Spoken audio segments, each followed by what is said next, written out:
მოსწავლეზე ფიზიკური ძალადობის ბრალდებით ოზურგეთში ანსამბლ ორბის ქორეოგრაფი დააკავეს. გავრცელებული ინფორმაციით კირილ ყალიჩავა მოსწავლეს ფიზიკურად გაკვეთილის დროს შეეხო. გამოძიება ცემის მუხლით მიმდინარეობს.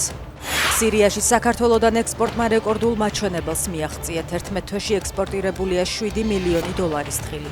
სირია ამჟამად ისევ საერთაშორისო ფინანსური სანქციების ქვეშაა და საგარეო და შიდა ვაჭრობას ნაღდი ფულის გამოყენებით ახორციელებს. უკრაინის თავდაცვის ძალებმა კასპიის ზღვაში პატრულირებისას რუსული სამხედრო გემი მონადირე დაბომბეს.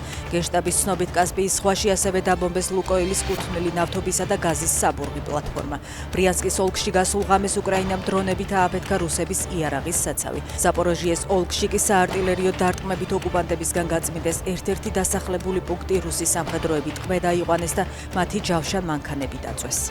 რუსეთის არმიამ ოდესის საპორტო ინფრასტრუქტურა ბალისტიკური რაკეტებით დაბომბა. დაღუპულია 8 და დაშავებულია 27 ადამიანი. საჰაერო იერიშების შედეგად ცეცხლი გაუჩნდა ავტოსადგომზე სატვირთო მანქანებს.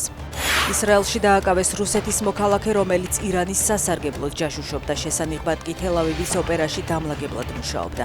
ისრაელის პროკურატურის ცნობით ვიტალი ზვიაგინცევმა ჰაიფაში მდებარე სტრატეგიულ ობიექტებს ფოტო და ვიდეო მასალა გადაუღო და ირანელ აგენტს გაუგზავნა.